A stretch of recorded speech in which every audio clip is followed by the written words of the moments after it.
This is awkward. You're expecting a bard, or at the very least a storyteller of merit.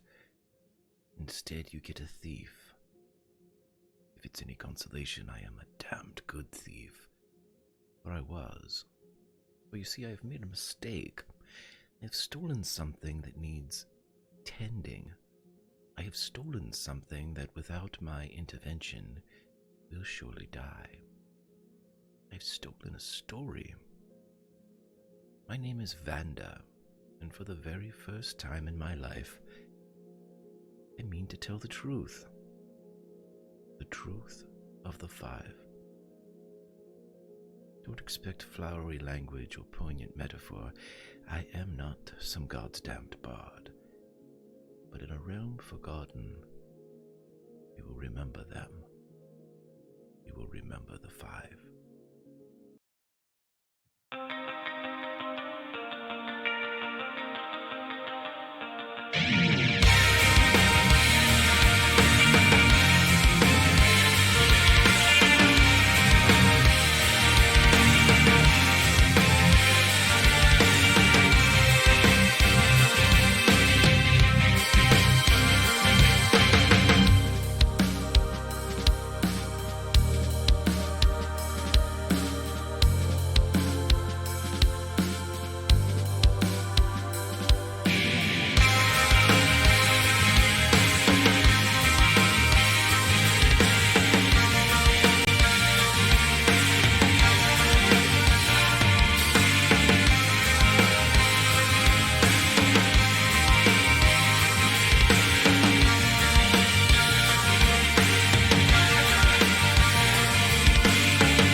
Hello, my friends, and welcome to the Realms Remembered. Sorry for the delay. It seems that Twitch decided to draw out the anticipation. But tonight's adventure will go on as long as we can. If there are any technical problems, volume problems, please let us know. We will address them in chat. We are recording this episode, so it should be made in its entirety. Tech holds available on YouTube. But we want to tell it here with you all, the Legion. And so, before we begin, let us say why we are here and who's allowing us to do this, because we are sponsored by Roll20. Take your game online with Roll20, the virtual tabletop of choice for Tales from the Grim. Everything you need to play with your friends is easy. You can plug and play your own maps, your own tokens, your own Realms Remembered. You can even sign up for a free account, and you may do so at www.roll20.net. Make sure you do so and travel in your own realms. They are always worth remembering. Also, we would like to thank Die Hard Dice. If you go to dieharddice.com and type in the code THEGRIM, you can get 15% off your next order with them. They have fantastic dice, new ones out almost weekly, it seems. Go check out and see what this week brings to you. And also, if you retweet our going live tweet, it helps the party. Last week we had 15 retweets of our going live tweet. That will definitely help the team come the beginning of the campaign. Let's see if we can beat it. If we hit an undisclosed number, it could provide things like inspiration, information, and general goodwill. But now, before we go forward, we have to go back. And if you want to help these characters any more than is already available, the donations are down below. You may give them plot armor. You may give them inspiration and advantage. You may give them a raspberry beret, which is a permanent feat or item that will help them as they travel the Realms Remembered. Also, in addition to that, and finally, the Realms Remembered features a lot of music and video. I will be experimenting throughout the campaign to kind of press Twitch to its limits. Twitch fought back today. I want to be able to provide you with an experience that is sensorial. But if the music ever gets too loud or too quiet or it compromises our microphones, please say so in chat. It helps me quite a bit to be able to enhance it and tweak it for our next episodes. Now, in this current episode, there is an element that is meant to be loud. If it is too loud, please let us know. Again, this is an evolving world. The Realms Remembered is an organic sandbox for both DM and players alike. And it's time to get to it. So, now that we are where we need to be, and there's no longer anything left to do, fight through the technology of Twitch, talk to you about donations and sponsors, all important, but not as important as the story. And the story so far is, we begin our tale at the Bend. The Bend is a small community along the Sword Coast. It is south of Waterdeep and north of Baldur's Gate. Recently, 5 people were found in the surrounding area unconscious and without identification. They were taken to the House of Amelioration, a clinic based within the main building of the Bend. There, they were cared for by the Sisters of Captured Grace, an order devoted to taking care of both physical and mental injuries. Now, last session we met 2 of our 5, Yukon, and Roberts. Under the care and guidance of Sister Chandra, they slipped in and out of consciousness, reliving their own memories, while also experiencing each other's. The pair came to understand a bit about their current situation and perhaps a little bit more about one another. Now at the end, they awoke one last time in the house, but this time they were with 2 others, a bearded human and a crown-wearing humanoid. But as Master Oran would say, we need to go forward to go back. And so we do.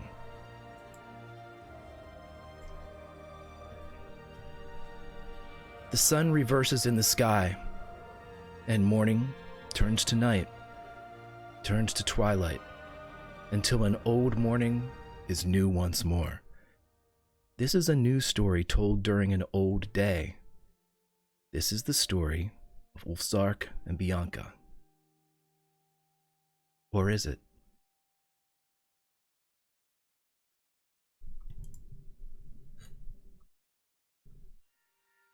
Inside the house, we see a man sleeping on the bed, the aforementioned bearded man.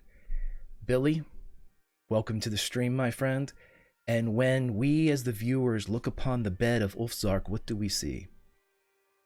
You see a rather tall, large man, sinewy build, gaunt face, long red beard.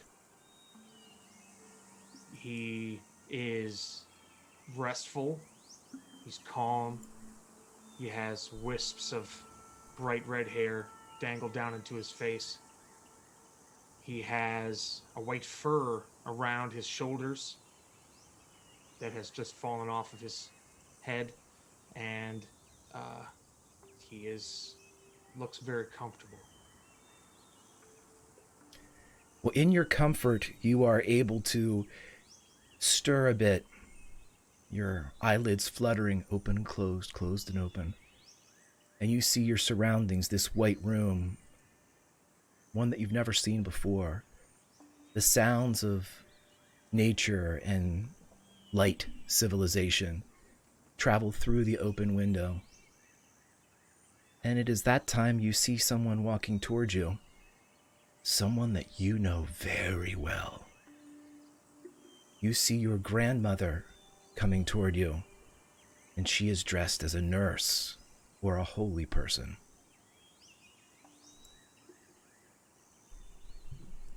Amma, what are you doing here? She walks over to you and sort of sits on the edge of the bed a little bit and props you up. Runs her hands through your hair in a very calming manner. My dear Smrsamka, so good to see you. Where are we? You're What- safe. Don't worry about that. I don't like to be inside. I want you to look at these people, and she points out the other people in the room sleeping. You would see, without the need of a perception check, you would see a crown-wearing humanoid, another human, and a half-orc all asleep in the beds around you. Who are these people? These people, they need to be very important to you, my dear one. I don't understand. I was to be working alone. You can't work alone for such an important task. It's not because I don't trust you or have faith in you, but these people are... You have to protect them with your life. But why? I'm so confused. Why would you question your Amma? You're right. I'm sorry. These people, you will come to know them, and they will come to know you, and everything you do must be to protect them. Protect them from what? What do we... You'll know. How do you feel? Do you remember where you were before this? I don't... I don't. I was in several places. It all seems like so close and so far, and now I don't know why I would be here. She once more just sort of tries to hold you close, make you as content as you can be. Just try to remember as much as you can. Roll a Constitution saving throw for me, Billy.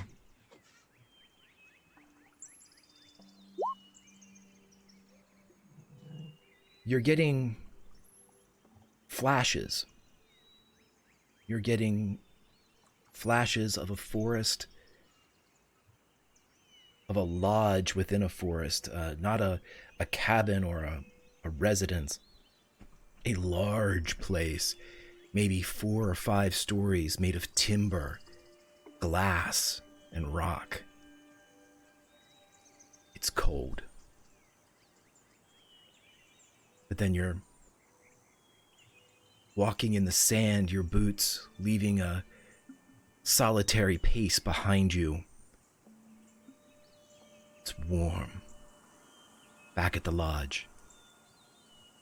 Back in the sand. Back in the lodge. You're not sure which came first or which came last, or if they came at all.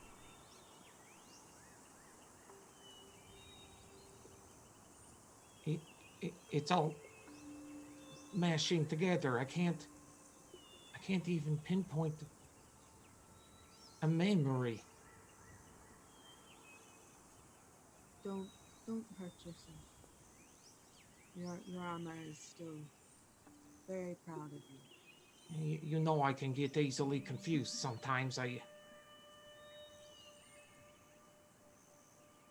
Why would I have to protect these people? What is going to happen to them? Well, hopefully nothing if you have having a say in the matter. I've chosen you because I believe in you the most. Out of everyone? Out of everyone.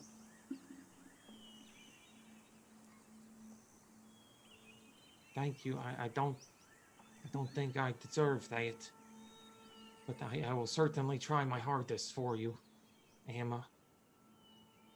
You are my dear Samsapka. I will try. I'm grateful for you, and I thank you for everything.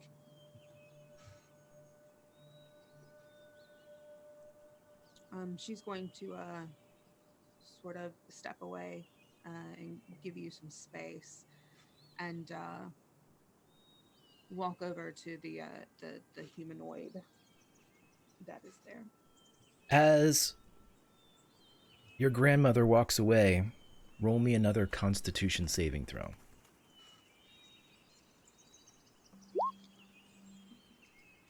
You begin to feel your eyes grow heavy, the war of alertness lost for this moment, as the comfort of the bed beneath you calls once more, and Ulfsark's head hits the fresh pillow, and you are asleep. As we cut over to the humanoid in the bed, and as grandmother, a sister, begins to walk towards the humanoid, Lauren, who do we see lying in the bed? Or better yet, who does Sister Chandra see instead of just a crown-wearing humanoid? Bianca is lying in the bed, full of tension.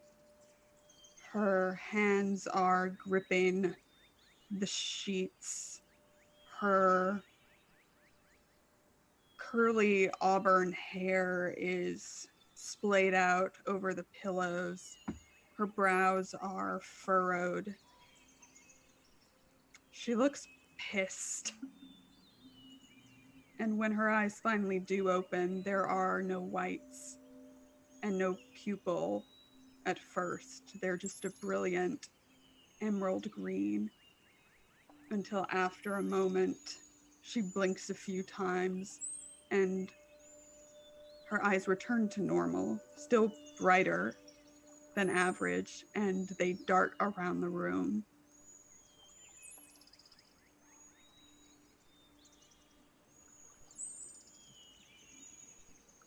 She comes up to you with her hands out, as if she's trying to, come. She's not a threat, and she walks over to you and leans down a little bit. Hello, how do you feel? Are you all right? One of her hands wanders up to her neck, and a worried look passes over her face. She doesn't say anything yet. She just puts her hand down and looks at this woman in front of her. She steps over and pours you a glass of water, and sort of as she did before, she perches on the edge of the bed and holds it out to you. Do you need some water? Are you thirsty?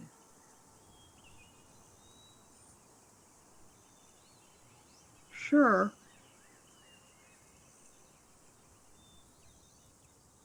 As she reaches out to take the glass, she's also trying to do it subtly, just over the green skirt she's wearing, because she usually keeps something under there, and she's just feeling to see if it's there. No roll required, you're not armed. She drinks the water. Do you know who you are? Do you know your name? Why wouldn't I? You were found completely passed out. It's not beyond the realm of possibility that you might not remember anything. It's just a strange thing to assume that I don't know my own name. You wouldn't be the first, nor do I imagine you'll be the last who forgets who they are here in the Bend. That's ominous. There's a lot of taverns. Well, that I am familiar with. She sits up.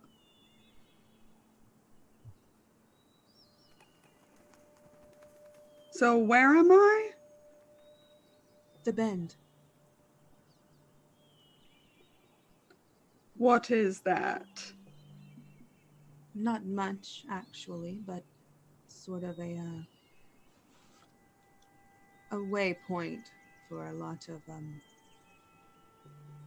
lost people, I would say.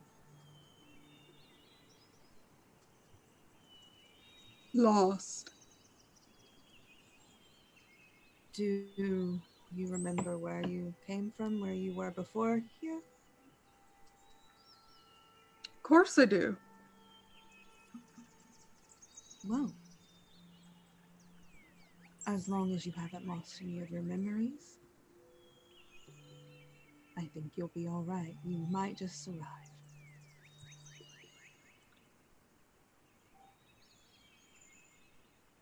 Great. She swings her legs over the side of the bed. Roll a Constitution saving throw for me.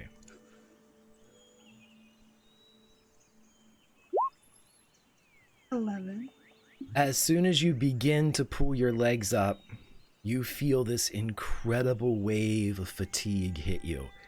It's stunning how rapid it takes your alertness, to the point where the glass in your hands, or the cup in your hands with water, begins to feel heavy and slosh a bit.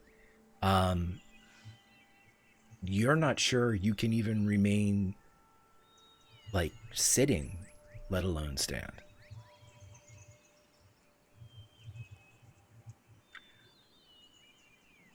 She clenches her jaw. She looks up at this woman.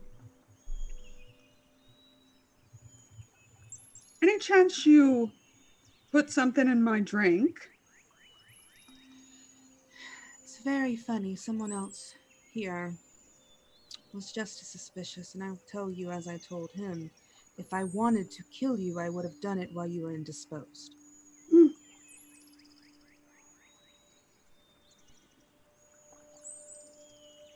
You're tired, exhausted. I can't control how that manifests. Perhaps you should lay down and rest some more. Got a long day ahead of you of healing.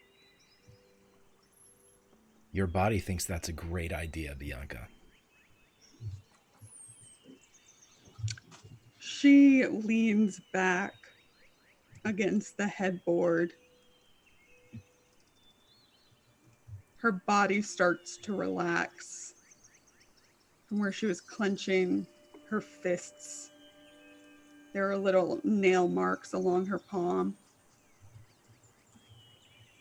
But she doesn't take her eyes off this woman, but her free hand keeps wandering up to her neck and rubbing it.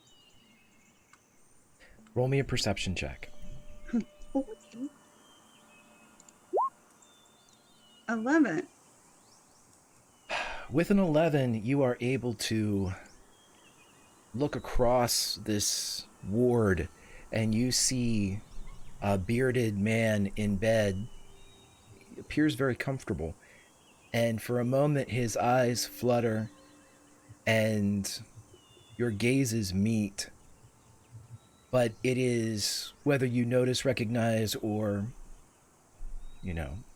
have any reaction to this, it is what you feel beneath your fingers as you rub your neck that is perhaps more paramount. You don't feel anything.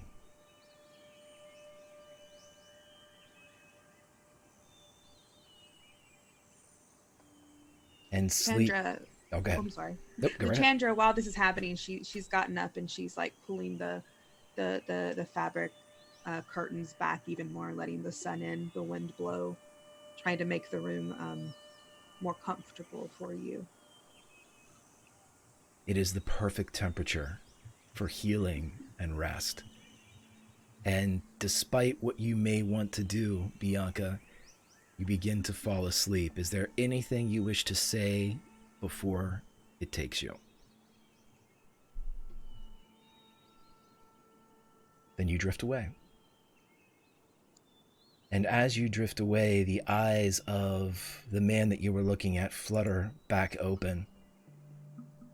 Billy, As you are sitting here, you see Sister Chandra go over the woman you know as grandmother of Amma. And as she rips the curtains open, you hear what you're supposed to hear. Sounds of nature and the sounds of light civilization.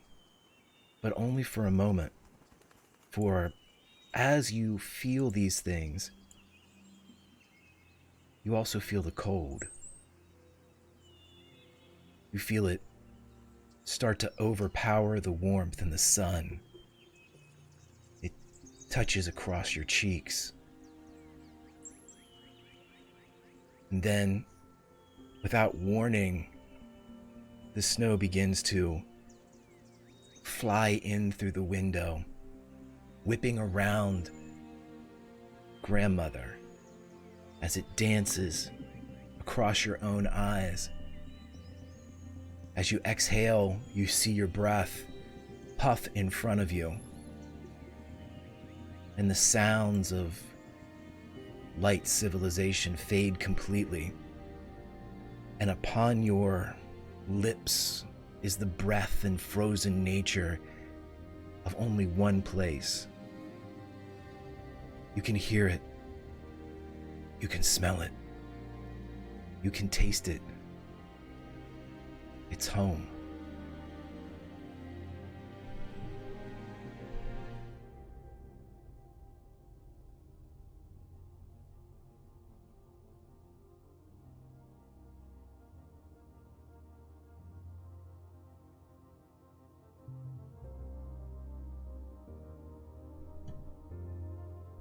What? You feel the ice, you feel the snow, and you are in a tunnel, a light at the end. Grandmother is with you. She is not gone from your sight. She is off to your side.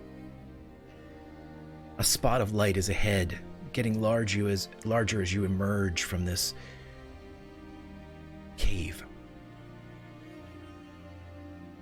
Your arms, your soul is heavy. And as the light creeps from the hole into the cave, your burden is revealed. A pale, motionless woman lying in your arms. And as you walk from the cave and take the steps into the bitter winds of the spine of the world, before you, just a short walk, is a ransacked village. Raiders turn, covered in gore, blood, and smiles. They see you. They see what you carry. And they charge.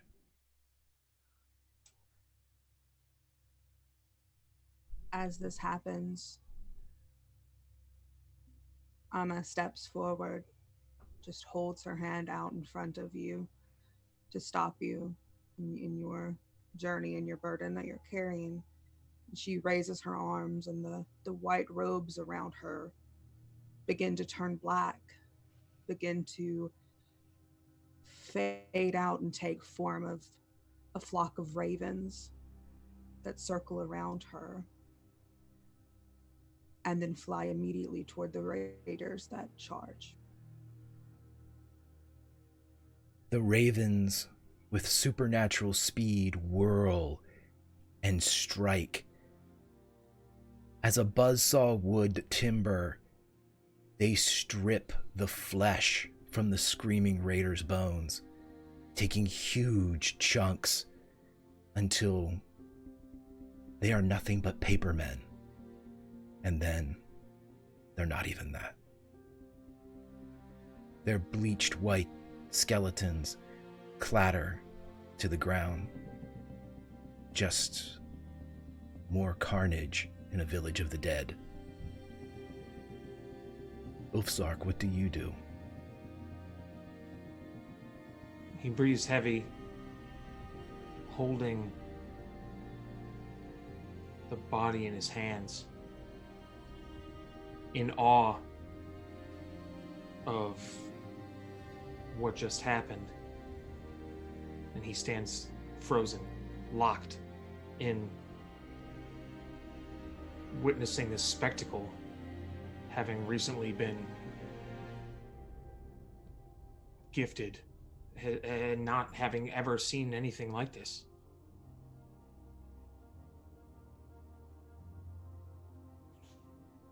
She turns to look at you and just sort of gives you a quiet nod, goes back to her place beside you.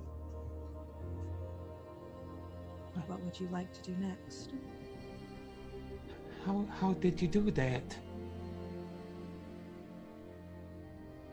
We work in very mysterious ways.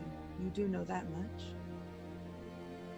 Yeah, it would have taken 2 or 3 of our village to be able to fend off something like that. I heard them coming. I tried to warn them. I tried to get the braves to fight them. How did you do that? The how isn't important. It's that I did it, and I did it for you, to make sure you continue on. Well, those are the bastards. He looks down at the corpse in his hands, and in the wound in the shoulder where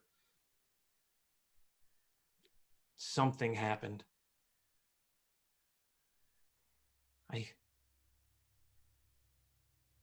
I have to put her to rest in our way. Of course, she must be honored. Thank you. And he starts loosening, and his legs slowly, with increasing speed and increasing range of motion, start to go down the path towards the center of the village. She sticks beside you. It's probably strange how well she is able to keep up with you, given that she is an older woman, but she stays step in step with you. And in the center of the village, he sets the body down and begins to look around for wood, tinder he could use to gather. Unfortunately, almost everything is tinder now.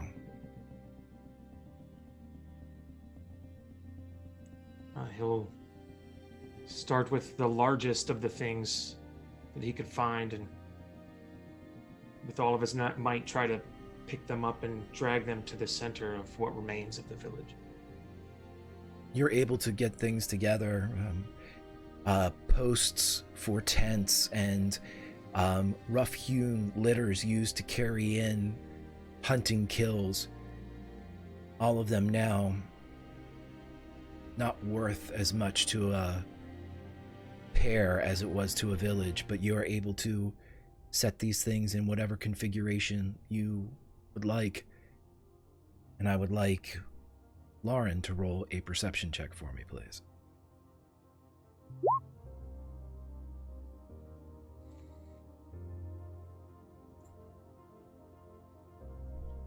Bianca is off to the side. You feel this cold, bitter cold.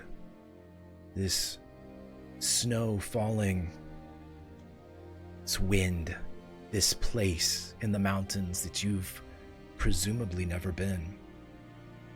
And you see the bearded man, and you see the sister tending to a fallen person in the middle of this village. But it is to what's happening in Bianca's mind that I am interested. You're here. What does that mean?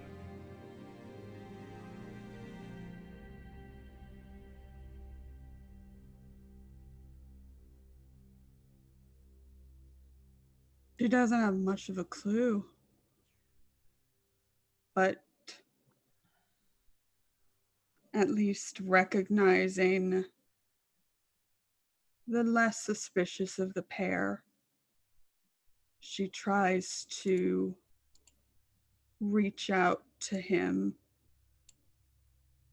She doesn't use her voice, but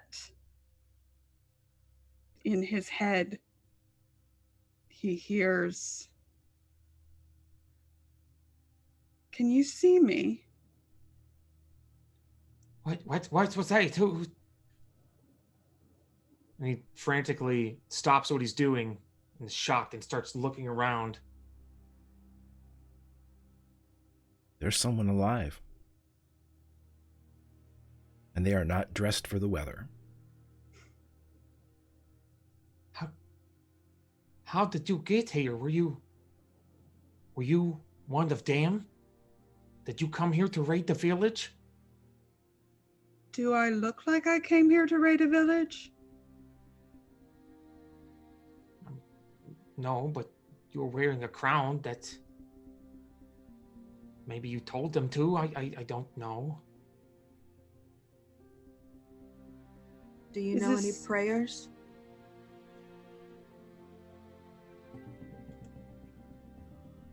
Who, me?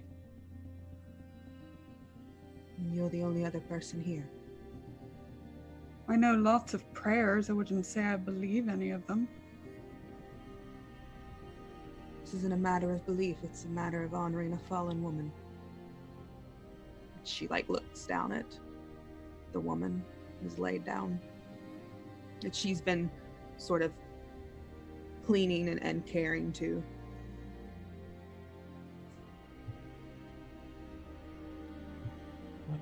Please, if you're going to take something, don't just leave her alone, please.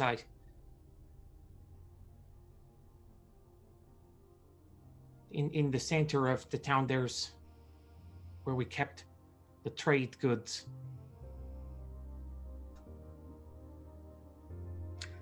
So I've gone from a raider to a common thief. I don't think you have to worry about her.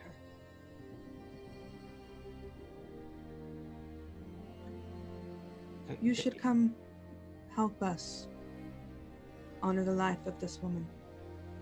Please do not let me do this. She was my mother, and I would very much like to do this myself. You can do it all, but we should honor the fallen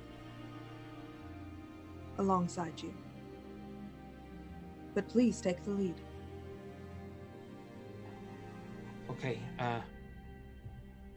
do you need any water or meat or anything? I can get some for you if you like. I'm fine. And she comes closer to the pair.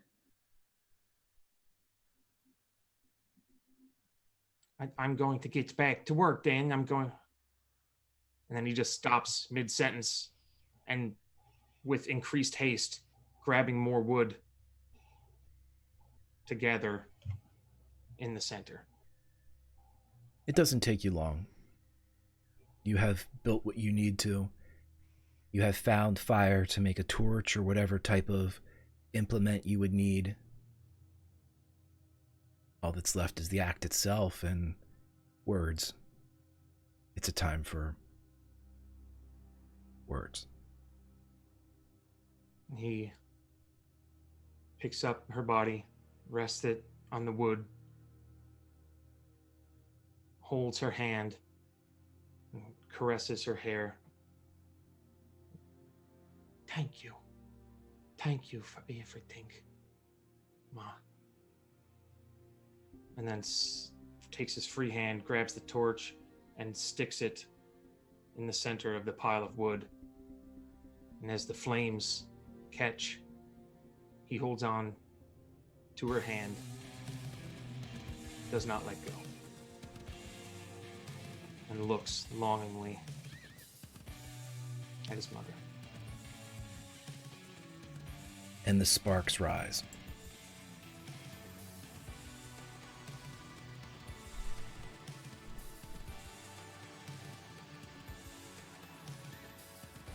Alive and dancing, they climb into the bitter night. They fight back the cold and snow melting them both, and heat and love, the love of a mother. They carry beauty into the heavens, signaling to the gods that a hero is traveling to them. But they also signal where a son is left behind.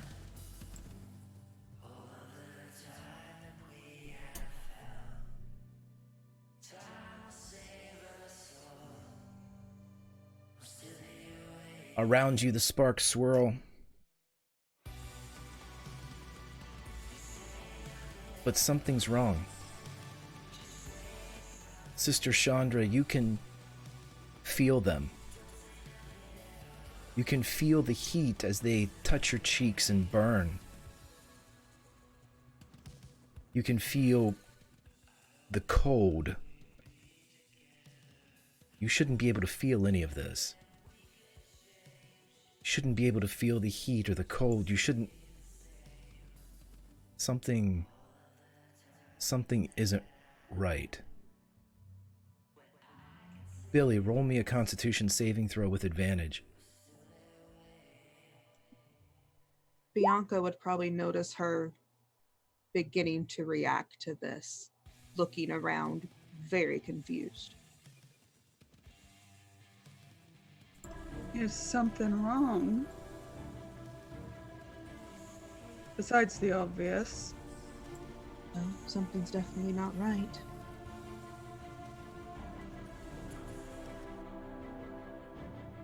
Billy, you feel sleep begin to take you. The sleep that Ulfsark felt before back in the house, but it's weaker. It doesn't take hold. Sister Chandra, you see Ulfsark remain alert. Remain in this place. You all remain in this place. I'd like you all, including Sister Chandra, to roll me perception checks.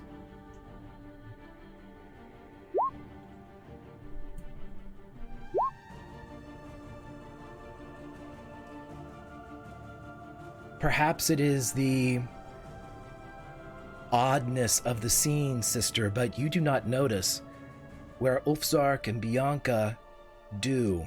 And as the sparks whirl and dance, marking the fallen woman's passage to the realms above, they also mark something else, providing light in the forms of these tendrils of crematorium fire. The skeletons that were picked clean by the ravens. The white of their bones begins to turn blue. First, the light blue of a clear, warm sky, but then deeper, of the deep water that someone named Roberts probably knows very well. And they begin to move as they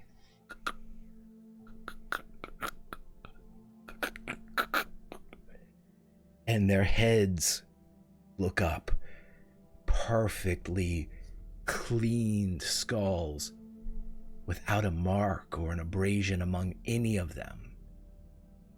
Their eyes glow with a blue flame, and they begin to pull themselves up to their knees.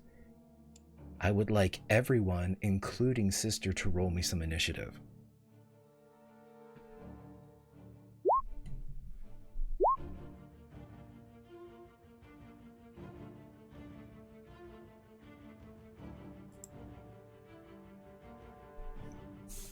We are going Ulfsark, Bianca, them, and the sister. You see them rising at a loose count, spread over 100 feet or so, 24. So he, still holding his mother's hand, as the flames wrap around it, he can feel the heat and the pain, and then he sees this, and then he's conflicted because he wants to stay there. But at the same point, he was given something, a task, a mission.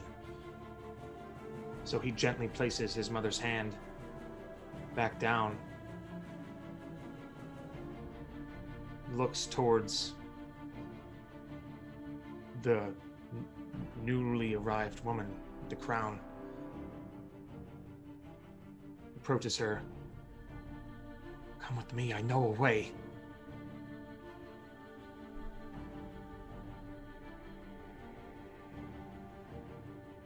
And then extends his hand. She looks from him back to the robed woman.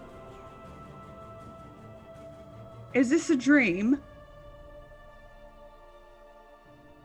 I don't have many dreams. I can't, I only started to be able to see things. No, dear heart, I wasn't asking you.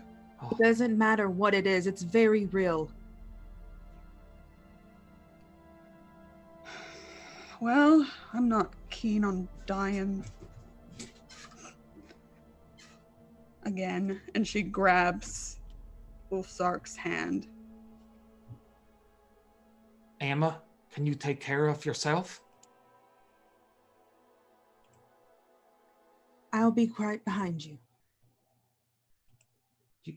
You can't just turn into what you did before. You can't do that again now.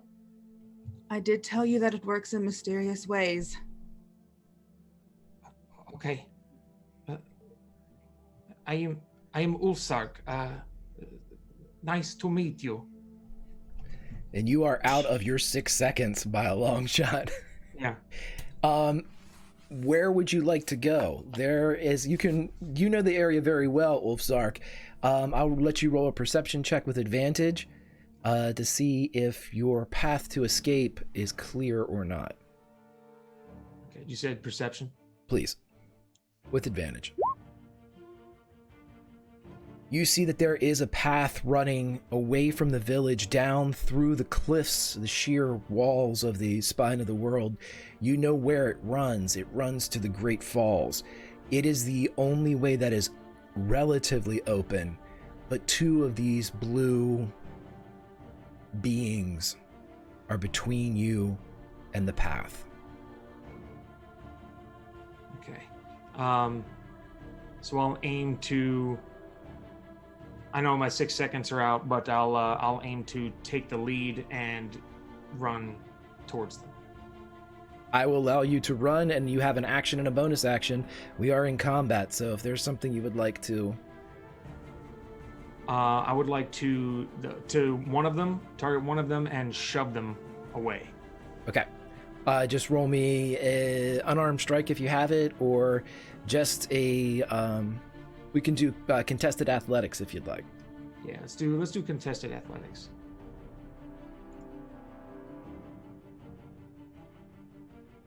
You push it, and it is as light as you would believe it to be, as no tissue or meat or muscle drape its frame.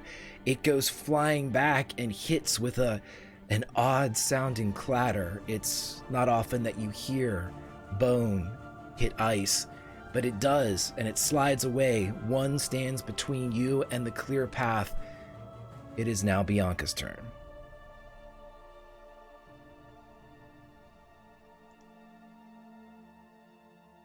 So this one is blocking our way. It is. I mean, technically you could run by it, but it would get an attack of opportunity if we're being mechanical about this. Mm-hmm.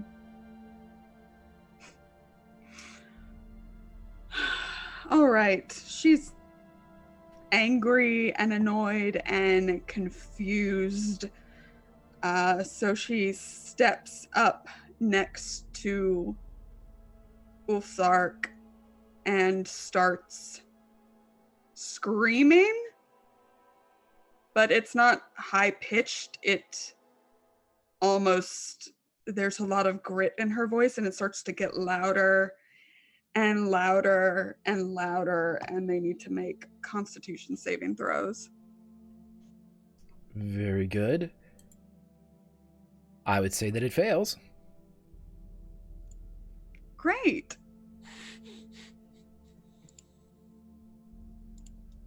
So they are pushed out of the way and suffer 13 thunder damage. So the one that was already sliding continues to slide a little bit more, and the one that was standing its ground goes flying backwards. It makes the same sound, but it's a little further away when it meets the earth, as it clatters and crashes and rolls. That is your action. Is there anything else you would like to do for your bonus, or? She looks at Ulfsarg next to her. I'm Bianca, by the way. Try and keep up. And she slaps him on the shoulder and gives him a d6 of inspiration. And she starts running. You're able to move towards this path, the only one that seems out of this village proper. But it is now time for the skeletons as they attack. What we're going to do is I'm going to roll 5 times, and it's going to be for 2 skeletons apiece, as 10 of them descend on Sister Chandra. So the first 2, roll an 11. That's a hit. That hits. 10 misses, I think. Does not hit. 2 Does not hit. miss. Does not. Hit. Yep. Okay, so with the 4 hits, you take 12 piercing damage as they drive their fingers into you. They are attacking not with weapons, but they are attacking with the digits that have elongated off of their forearms. Sister Chandra, you begin to bleed.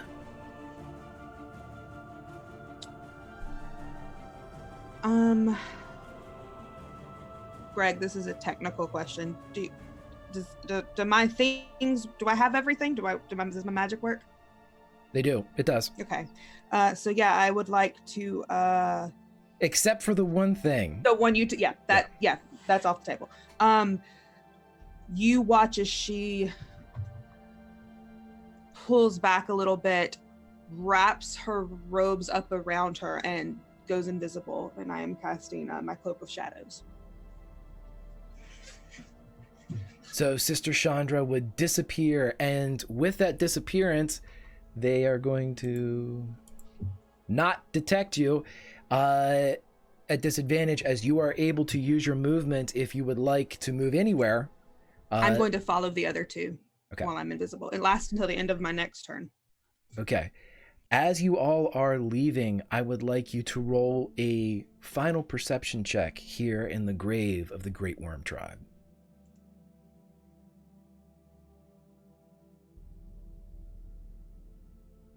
Bianca, as you turn around, both you and Sister Chandra see the advancing of these at least 24 blue skeletons. They are clacking and walking with their fingers growing and lengthening into swords and spear points. But as the 2 of you look beyond them, you see the roaring fire of the pyre that Ulfsark built. And in the flames between that crimson curtain, a shadow begins to stir and move. And then you are on the trail and gone.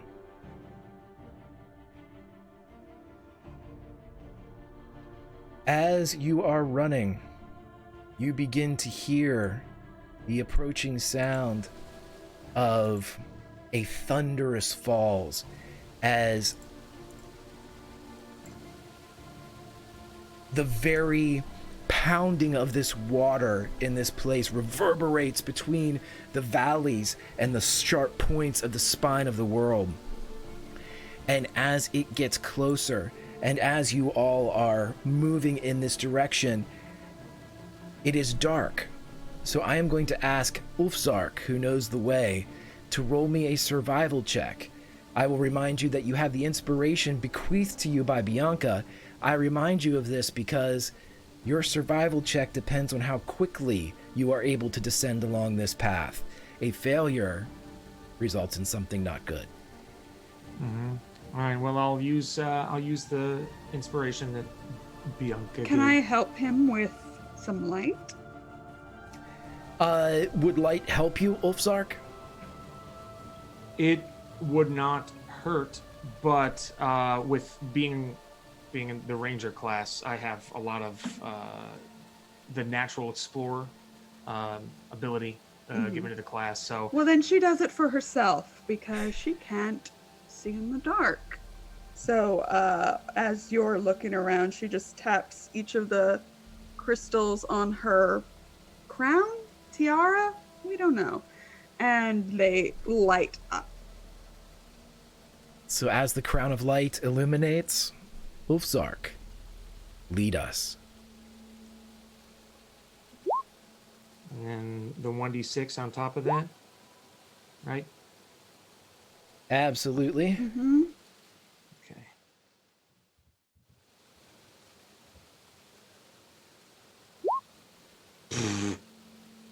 All right, so an 11 for the first roll,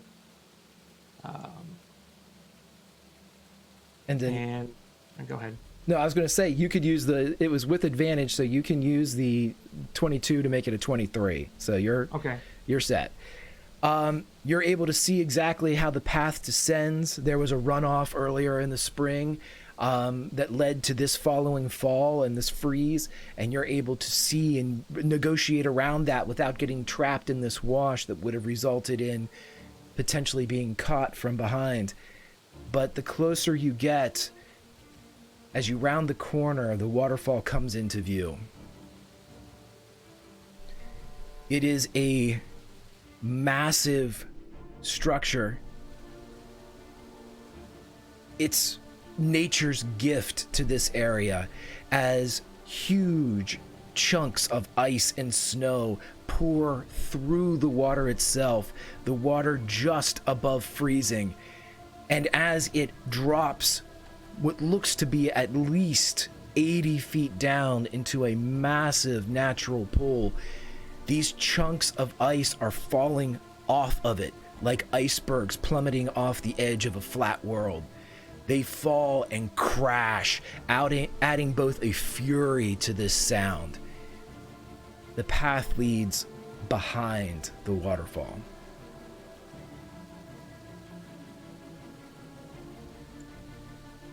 This is where you choose to live. I'm. This is where I grew up. There was no other place. Chandra appears beside you. You shouldn't judge people so harshly. Does What they anybody do or ever do tell not you have. that you act very suspiciously? Actually, yes. A few people. Can't we walk and talk? This is the way that we should go. Lead on, dear heart. And as So yeah, go ahead. I was gonna say, as you dip behind the water with the rushing and chunks of ice in the curtain to your right, if we were to view it from the outside, we would see this globe of light, shaded and kind of translucent with the water in front of it, as the crown of light is still visible, at least partially, through the waterfall itself, marking their passage. I need a perception check from Lauren.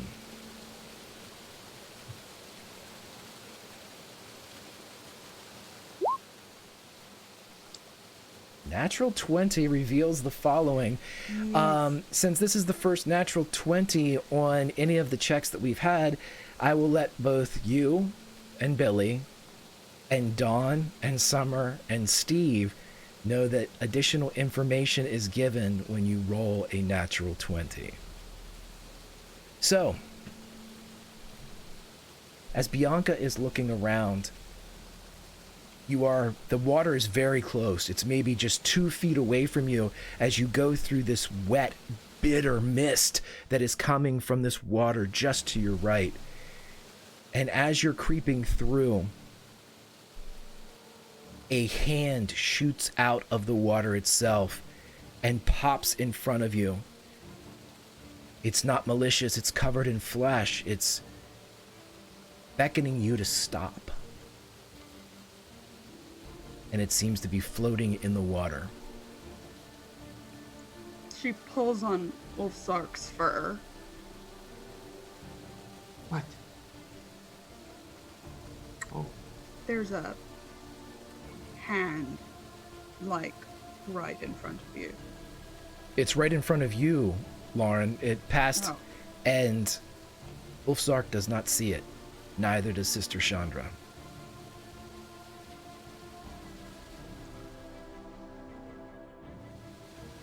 Just hold on a moment.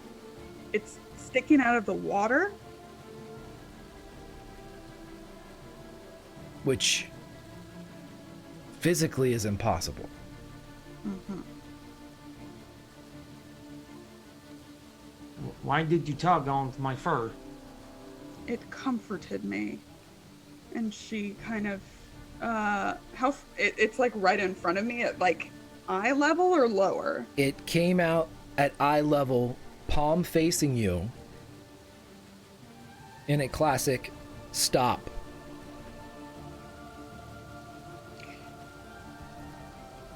The hand rolls over, revealing the back and the wrist, and there is a tattoo that has 3 crowns on it.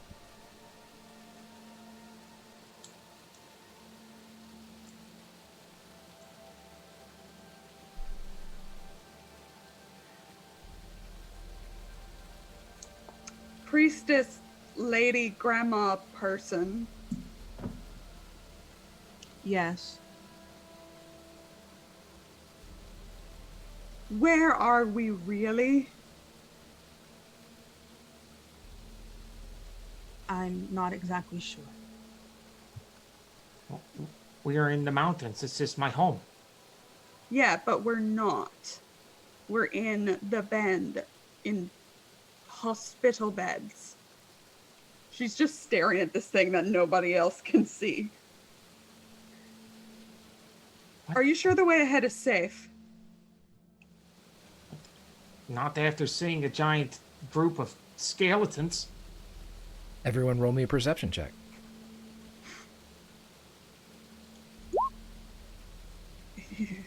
They rise and they fall.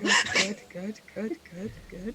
That's the way they work. But Sister Chandra, as this is all stopping and you're all talking for a moment, you hear both the clattering of bone on stone behind you, and for a moment you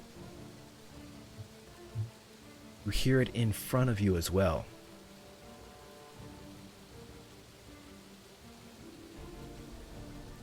We're surrounded. What? I mean, not. We can just jump down the falls, which is a lot more dangerous than. Yes, let's go. We have to. Whatever is going on, something is very wrong. We must go. She's frozen and she's not moving or paying attention to what they're saying. She just kind of flips her hand over and matches the hand in front of her, touching it. It's warm.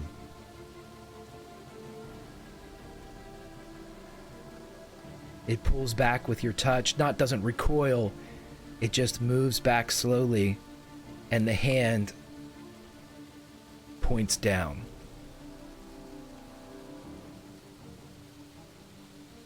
Toward the falls?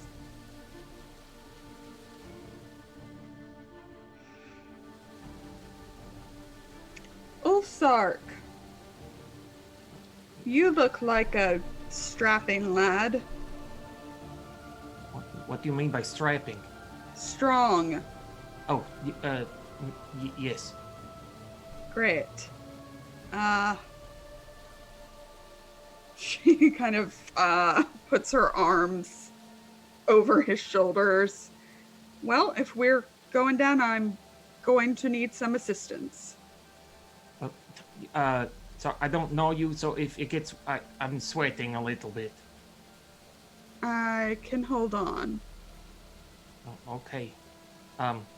Sweaty men are familiar territory.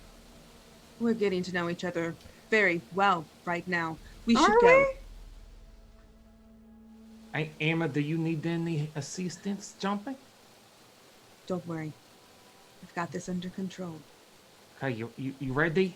Oh, I'm going to count to 3, and then we're going to jump on to 3. 1, 2, and then he goes. Chandra hesitates for a moment and looks to see if she can see the skeletons coming before she jumps. She can.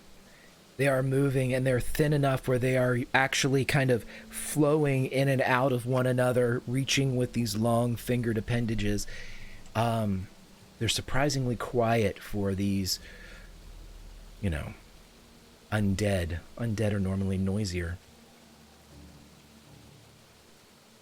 Also, I was busy writing down a quote that I'm going to add later. Sweaty men are familiar territory. Just gotta make sure I don't forget that gem. Straight out of Lauren's mouth.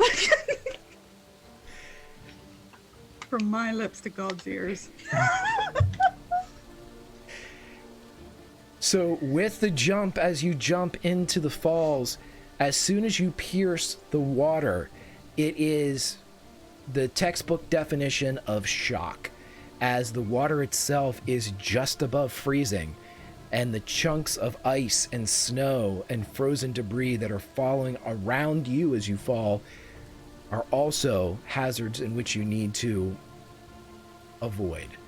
So I would like dexterity saving throws, please, from both Bianca and her mount. This seems to be a theme, Billy, of Ulfsark.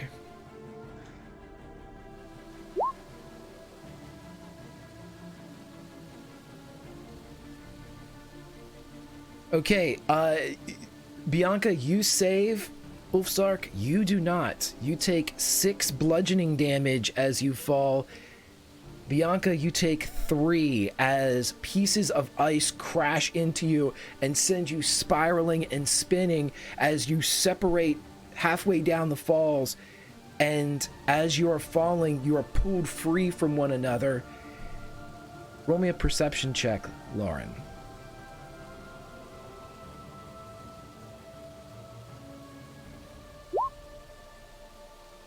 10. You do not feel the hand that grabs yours and swings you out of the way of another projectile of ice. And for a moment, the hand with the tattoo of the 3 crowns grabs yours. You feel the swing, but then it too is pulled from your grasp as you fall into the water. Sister Chandra, what do you do as you see the advancing skeletons? Oh, she's jumping. Going right after them. Roll me that dexterity saving throw, please. Yeah. Yep. Mm-hmm. Sister Chandra, you take 6 bludgeoning damage as just as you jump, a large chunk of ice flows over the side of the falls, reaches a not terminal velocity, but it feels like it as it crashes into you and drives you further into the water. You are all now in the rapids beneath the waterfall as the waterfall itself begins to drift further and further away. But as you are rushing down, I need Constitution saving throws to stay above the surface as it's getting colder and colder and your muscles are less and less responsive.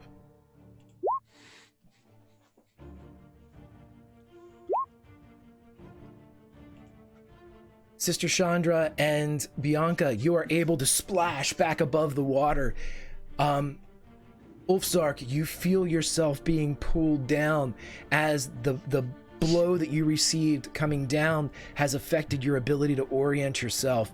I need you to take another point of cold damage as you are beneath the surface of the water. You splash back up, but again, the disorientation doesn't seem to right, even though you are on the surface of the water. You are being tossed, you are being rolled. Bianca and Sister Chandra, make me a perception check, please.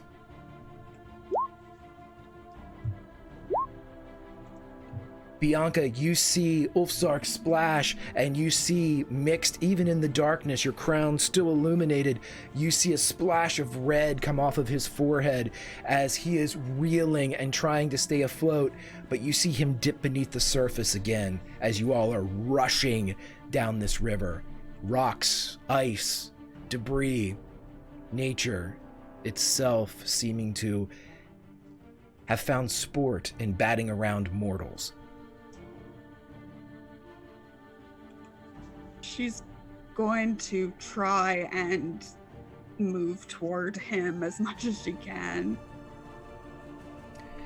Absolutely. We will mix this in with your next Constitution saving throw, which I'll have everybody make. I also think Chandra's doing the same thing. She's trying to make her way over toward him. Okay.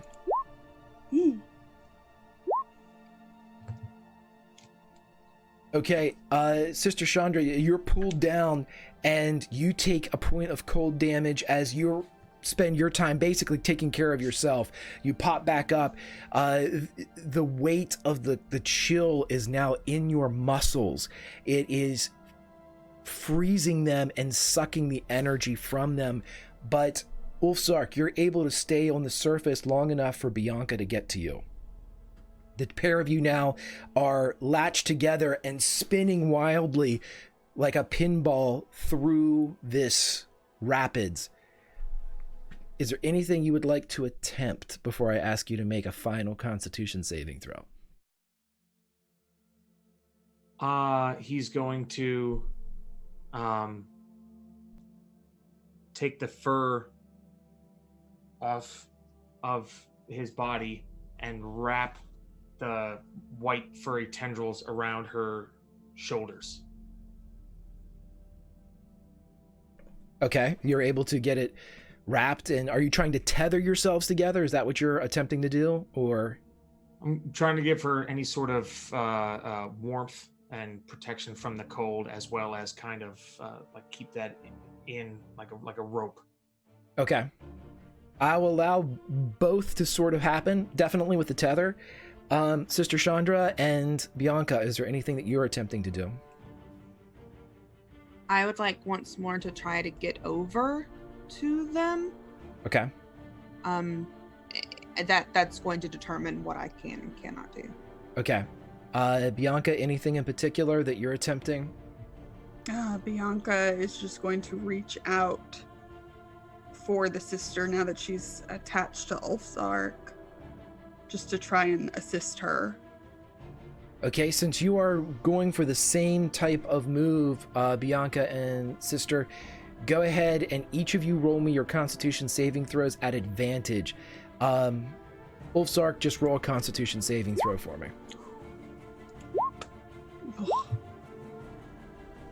With the natural 20, as Bianca, you move to reach in these rapids, and it is just then that a branch kind of hits you and begins to spin you, but the sister grabs hold and you are all linked 3 in a row with Bianca in the middle. Sister Bianca and Ulfsark, as you rush down these rapids and rush down and rush down. And as you continue to drop from view away from the waterfall, you get to an area that smooths out, that becomes quiet, that becomes almost peaceful. And your body's frozen and sapped of strength move towards what is like a silt beach, and you wash against it as the 3 of you are still half in and half out of this frozen water. You may roll me perception checks, and I think at this time the crown would have faded. You can re-up it if you want.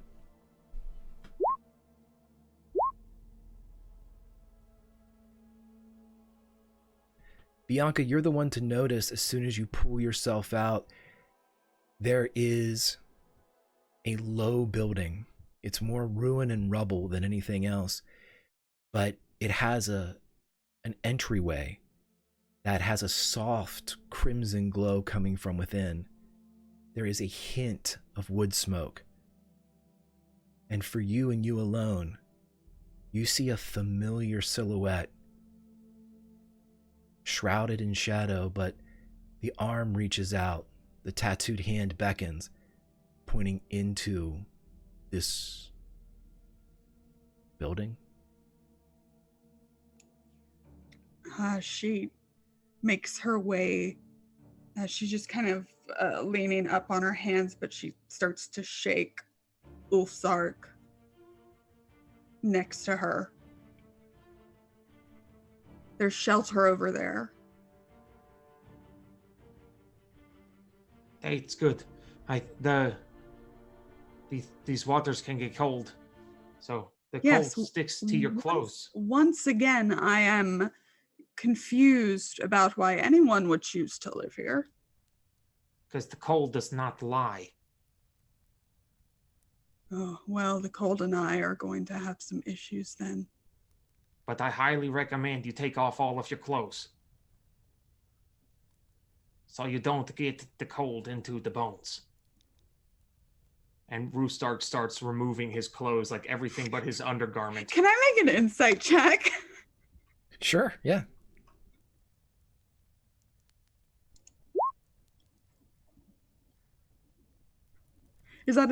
Is he being genuine? This is purely survival oriented. Oh, she like looks at the sister.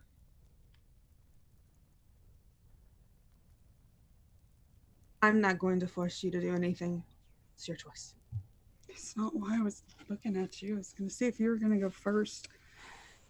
Maybe we wait till we get to the shelter and don't just walk in maybe to someone's place naked. Well, I bet that if they're from this area and we go into the cabin and they see that we're cold and we're wet, they're going to tell us to take our clothes off and try them by the fire anyways. She starts stripping. Frozen fingers take a while to undo clasps and pull free wet and rapidly freezing garments, but do it you can. And naked as the day is long, whoever would like to walk into this building may do so. It's a hell of an entrance. Chandra decidedly not taking her clothes off. Just, yeah, putting that out there. Gotcha. Ulfsark will have his clothes in a ball and he'll like squeeze the water out of them so they're just moist, stick them under his arm, and stroll up to the cabin. The closer you get, you realize that this is not a residential home. It's not something, a lodge or even a tent. It's very, very old. And it seems to be some type of fallen stone structure. Stone being the only thing that could have lasted this long. But as you follow into the entrance that's a bit subterranean, you see and feel the glow, smell the wood smoke, and the heat of a roaring campfire as you walk into the space. Other than a stack of dry wood, there's no sign of habitation.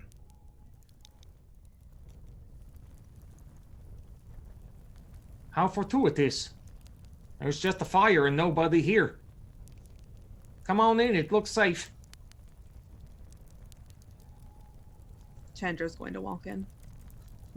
Bianca walks in slowly, looking around.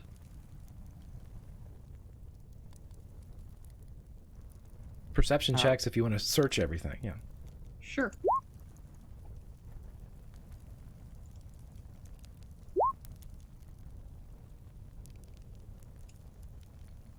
Chandra's plopping down beside the fire. It's nice. This is a very small space, maybe 20 feet by 15, without anything to hide behind or any passages leading from this chamber. Beyond the campfire and the wood, you see nothing else. All right, sis. So we were in some place called the Bend, and now we're here in the freezing mountains. And as I told you, I have no idea what's going on. Excuse me for a second. No, hold on.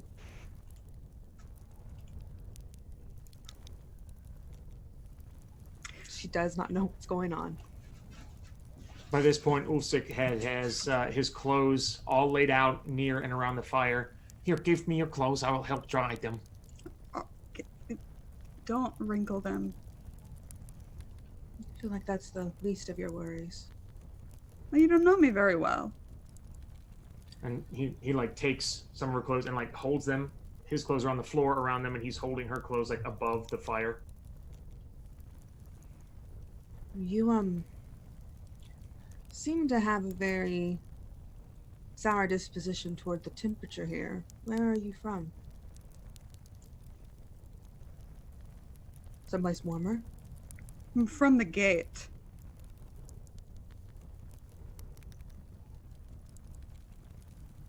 Like the gate. There's places with gates all over. Baldur's Gate. Oh, I've heard of that place.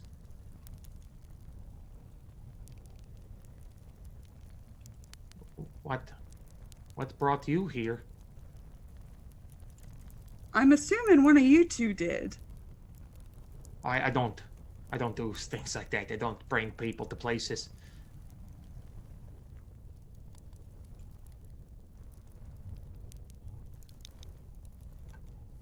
This isn't my doing. This part, at least. So what part is your doing? Well, if I had my say, we wouldn't be stuck here right now, so...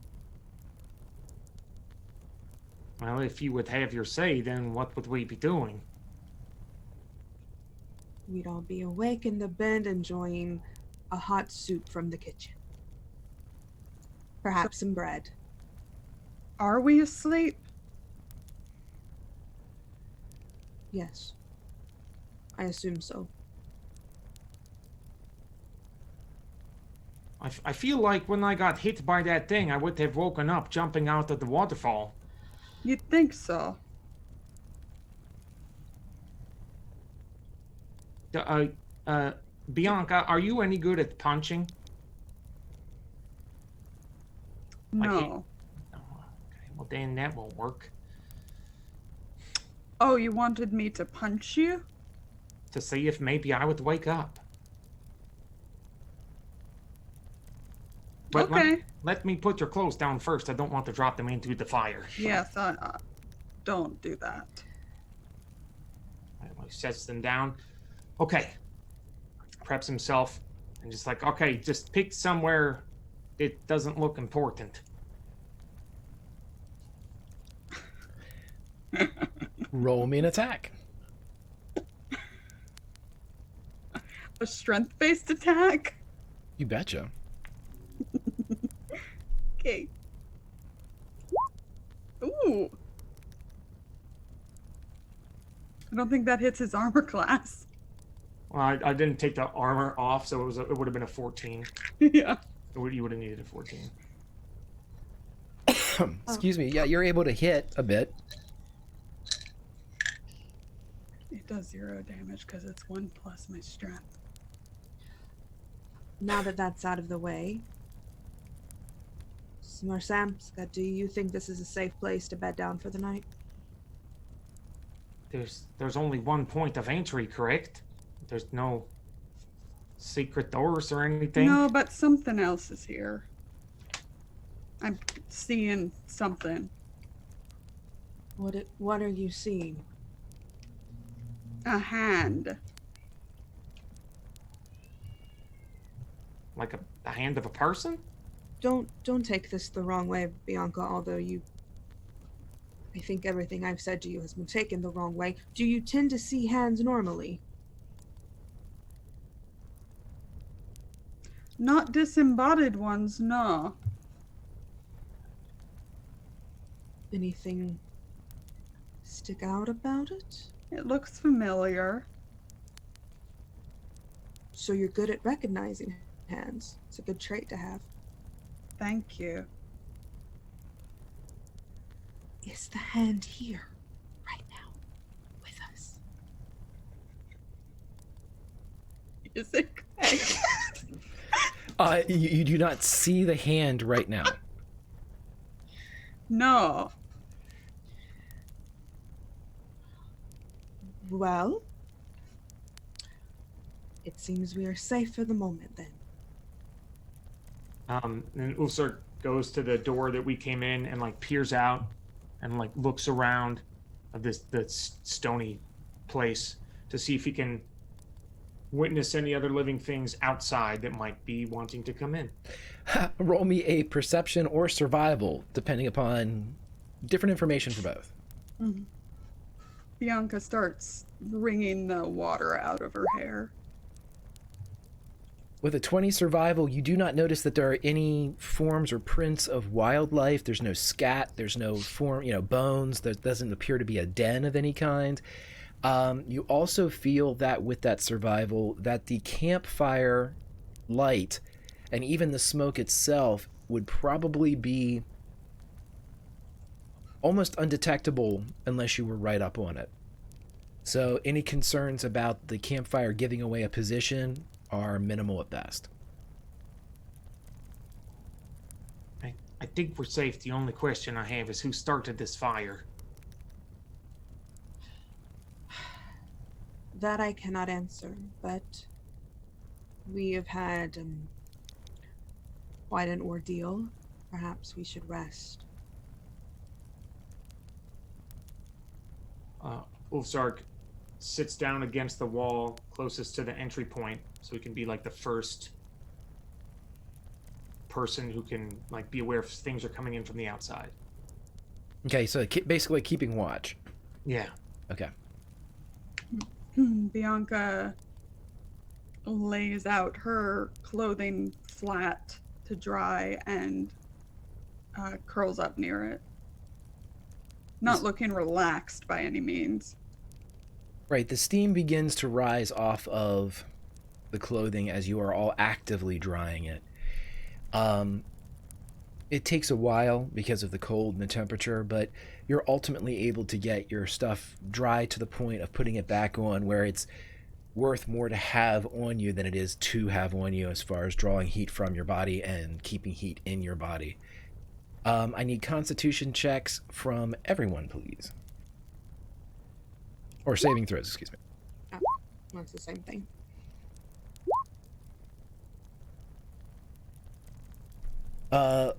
Ulfsark and Sister Chandra, you would begin to get tired. Sister Chandra, you do not fall asleep, but you feel a weariness that perhaps you haven't felt in quite some time. Ulfsark, whether you're by the fire or at watch, you nod off. It's at this point that I will say I can keep making you roll Constitution saving throws, but you probably need to sleep too, Bianca.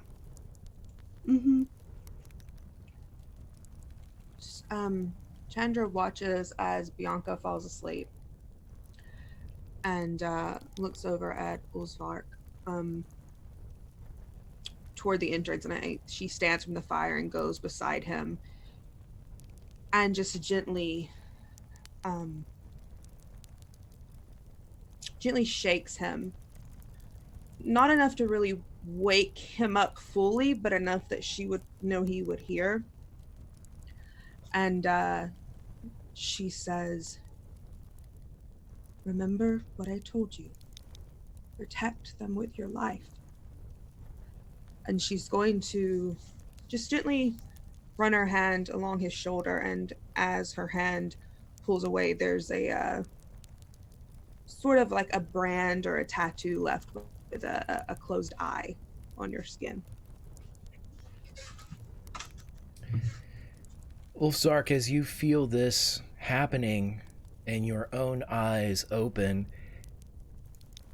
you are perhaps blessed with something that you haven't seen in a while, and that's the beauty of home, of this place where you spent so much of your life, but never really had the opportunity to appreciate some of its grander splendors. But as the two of you are there, you turn your gaze skyward, and you're able to see everything.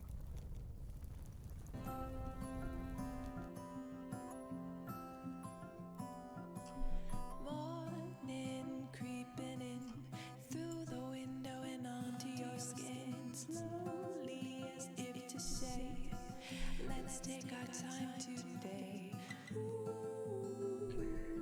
And as the beauty of the spine of the world presents itself to you, you feel this continuation of emergence and acceptance into the world, this position, this duty that you've been given. You feel it in your bones, Ulfzar. Whether that's the mark of magic or the place or your own sense of duty is unknown. But that feeling is there.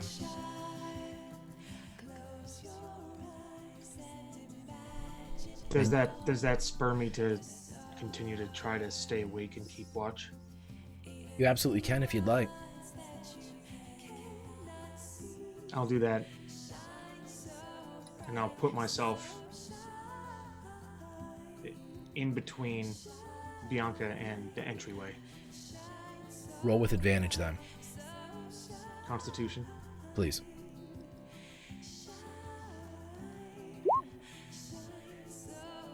And with a 22, not only are you able to keep yourself awake, but you pull yourself up to a standing position as Ulfzark is welcomed home to the spine of the world. And perhaps it's false, but an energy floods through you, and you regain 1 hit point.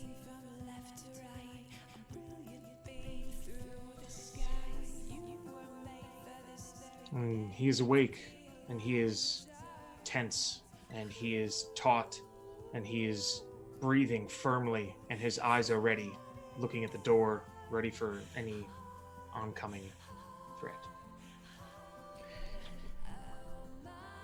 And as this is going on, and you are looking outward, sister, are you staying with him? She will stay close, but she'll stay seated up with her head down. At least it looks like she's nodded off. So grandmother and grandson keep watch, while inside the cave, there's a conversation of another nature.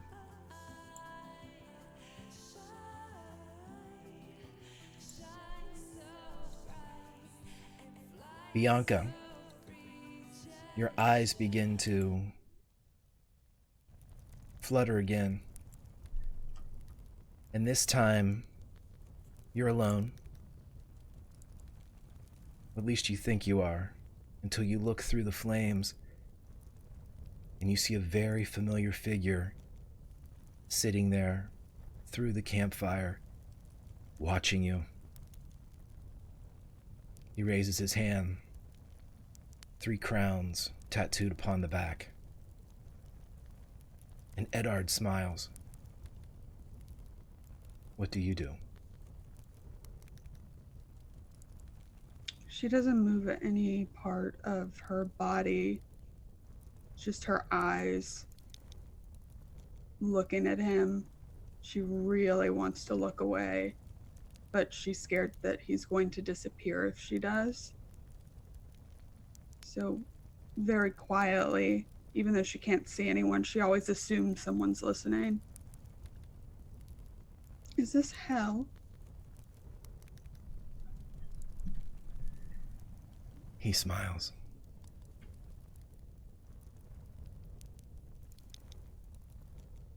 She keeps a lock of hair in her pocket. She wears a trinket around her neck. Hairs from a little boy. The trinket is someone she has not met. Not yet. Do you talk to angels, Bianca? I don't think they'd deign to talk to me, Ed. He smiles again, his skin a little too pale, as if it doesn't see the sun as much as it should. His hair brown and messy, parts of it standing straight off of his skull, but he seems healthy, he seems young. I'm talking to you.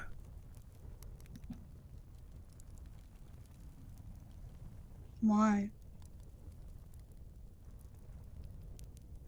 I brought you here, Bianca. It's all I could think of.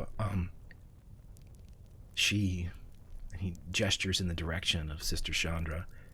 She was looking into your memories, and her intentions, they were good, but I couldn't let her see our past, and not yet, so pulling you three out of her spell was the only way I could think to contact you. I've been with you ever since. Ever since. You've been chosen for something, Bianca. I think you've been picked to stop what's coming. Someone made a rotten choice. That's exactly what I said. And he smiles. She smiles back. She gives a smile when the pain comes.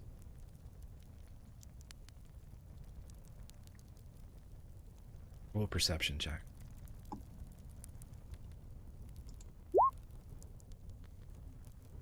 With a 23, you see that in the flames between you and Eddard, you see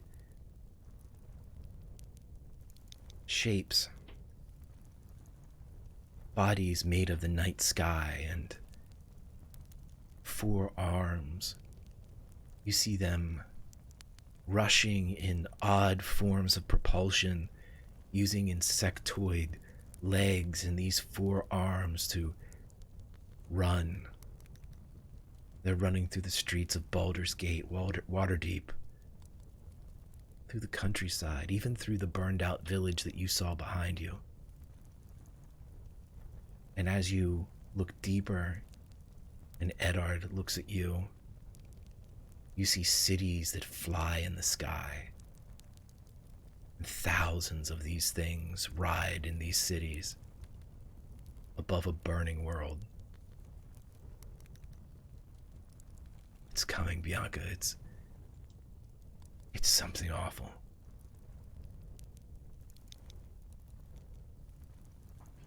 I don't know what I can do, but I have to let you know what She means well. And again, he gestures towards Sister Chandra, but she doesn't know everything. This has been building since the beginning. The beginning of everything. It's been planned. It's the end. I can't explain it. What a shitty job. My God, I've been trying to get ready to tell you this, and I'm screwing it up. Words were never your forte. I know. Should have been the other way around, I guess.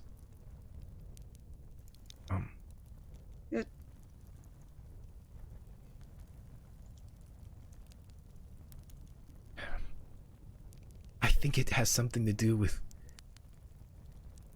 there are other people trying to stop it. They don't know about one another. They're just separate groups that have hints of religion and prophecy about this, and they're moving to try to prevent it, to slow it, to stop it, but they're not working in concert. They're in some cases working against one another unknowingly. I think it's you, Bianca. I think you're supposed to talk to him. I think you're supposed to make him see. Work together. I don't know. I'm not supposed to be doing this. I can't. Shit. I'm sorry, Bianca, for whatever I did that.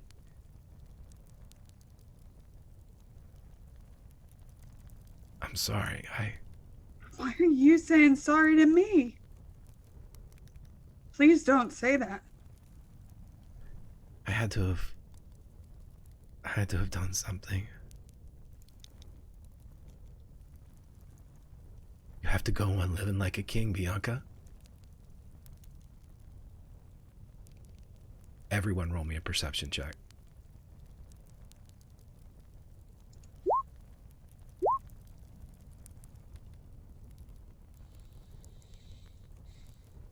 His head shoots up past the line of the fire, and you see the visions inside the flames die and drift away. Oh no. Oh, shit, I brought him right to you. He reaches through the flames and grabs your arm. I'm sorry, Listen, you gotta try to get back. You gotta try to wake up. You gotta try to get back to where you are. How? I don't know. I shouldn't have did this. Samael is looking. He's looking. He's coming for you. I tried to stop him, but I can't do anything here. And you see him begin to fade. She's gripping on the hand that's touching hers. It's all right. He already got me. I'm supposed to be where you are now. Not yet. You gotta keep on living like a king, Bianca. And you feel his hand begin to loosen as it begins to dissipate. And then a look of realization comes across his eyes, as if something that had been hidden is now made clear. And with the last of his breath, he whispers to you in a rushed shout, "Save the priest! Save the priest!" And he disappears.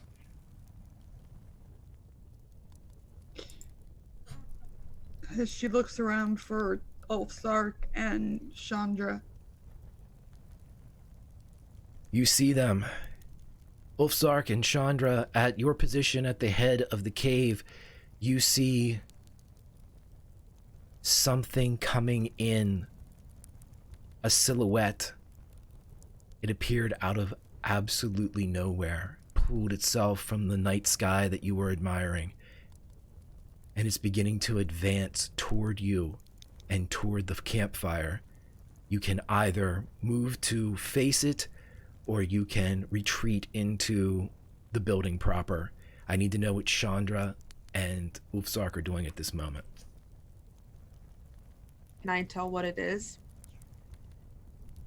It looks like darkness right now. If you want to spend your turn running a perception check to get a better look at it, you can, but that would forfeit your ability to fully retreat. Then yeah, I think she's going to grab on to Uzvark and we have to get inside. We need to go right now, and begin pulling him along with her. Ulfsark, do you go? I do. As the two of you are pulled inside, Bianca, this is just when Eddard disappears, and a creature nearly 7 feet tall with 4 arms bends and walks into the space. And as it turns to regard you, you see stars and nebula race across its liquidy frame. You see planets and moons, vast solar systems. It is walking astronomy. And as it turns, its legs bent like an ostrich or an insect, like a goat, they crack to the ground with force, sending vibrations through the stone itself. And one of the hands opens, and a flail head drops. And as it turns to look at all of you, it begins to swing the flail lazily, and as it moves, it creates the tail and trail of a comet as the head spins, and this ball of burning material ignites with the flail head, and it turns to look, regarding you with star-filled eyes, And from deep inside, light years away, you hear, Harlan was a simple man, a good man, but a simple one. Roll initiative.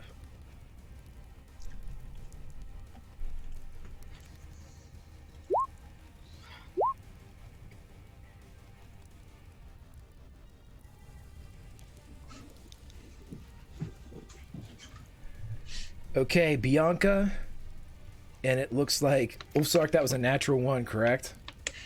I don't have that kind of bonus to initiative, so I don't know where that came from. You want to go ahead and give it a try again, or just roll a d20? Yeah, you got a +2 for initiative, so that would be an 8. So we'll just go ahead and say it's an 8. Yeah. Let's go with Bianca, this guy, Ulfsark, and sister. Bianca, what would you like to do?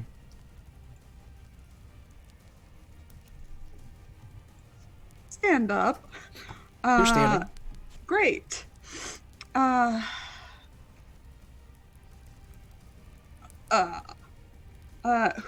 So I was on one side of the campfire. Are Ulfsark and Chandra next to me? For the theater of the mind, we have the campfire in the middle of the bullseye. So it's the bullseye that you would aim at if you were Robin Hood or Merida. And that's the campfire. On the north side of the bullseye would be Bianca. On the south side of the bullseye would be Sister Chandra and Ulfsark. And way out in the cheap seats, just entering into the actual target itself on the south side, would be our Starman. Got it. Great. All right. So she kind of puts her hand up to her mouth. Almost, it would look like she's in shock or something. But the two of you don't hear whimpering sounds. You just hear whispers in a language that doesn't sound like any you can speak or have ever heard.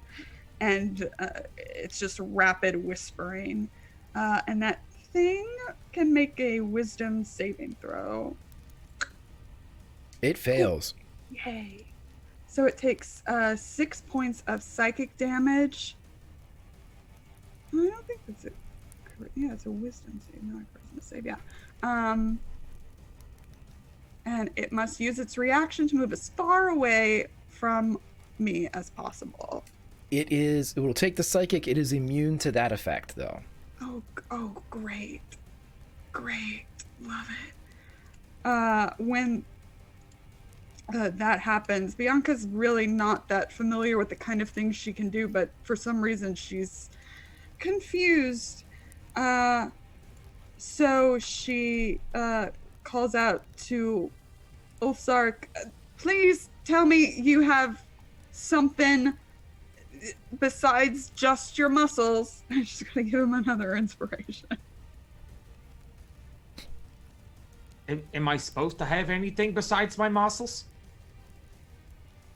I mean, if that works for you, no. Is he still in his skivvies? Because I need this mental image. Oh man, right I should now. have said, please tell me you have something besides your good looks. It's totally up to Ulfsark, but I too would like to know, theater of the mind wise, if we're looking at like bare-assed Ulfsark, like going full Greco, or what's going on here? Yep, that's exactly what's happening. He's got a tiny piece of like hide covering his parts and just naked. So proud of my boy. Just so proud. Fantastic. That's right, Levi. What more do you need? So as you're standing there and as this creature steps forward, it swings its comet flail twice. And that will be a 13 to hit Sister Chandra. Yep. And a 14 to hit Sister Chandra, who takes 26 damage as these two attacks swirl in, and as it hits, you take, I should say, 13 of that is fire and 13 of that is bludgeoning as you are hit by the comet flail twice. Yeah. And it is now Ulfzark's turn. Defend with my life, eh? Well, if we stood the chance, maybe I might do that. So he backs up, grabs Sister Chandra, and retreats towards Bianca. We should leave to fight another day. Sounds great. And then goes further into the cave. You're able to retreat a good 30 feet, but there are no exits from this place. It is a solid room that doesn't possess any type of additional exits or entrances beyond the one that is currently being occupied by the Starman. He'd like to get to meet us, but he... I'm sorry. Well, this took a turn. I thought that there might be a... is there a ceiling? It's low. It's maybe 8 feet. This creature's right up against it. Yeah. Okay, well, now that won't work, I'm out of ideas. Okay, well, what we do is we draw him to one side of the fire, right? Someone draws him over there, and everyone else circles around, and then that person circles around, and it's following you, and you all get out. That's an exit strategy when there's a room with one exit and something in the middle. Classic. Now, are you talking to me out loud with your mouth, or is this with your mind? Because I'm pretty sure you just said that out loud. Yes. Then out loud it is. I will say this. I would like both Lauren and Billy, Ulfzark, and Bianca to roll me Constitution saving throws. Oh my God.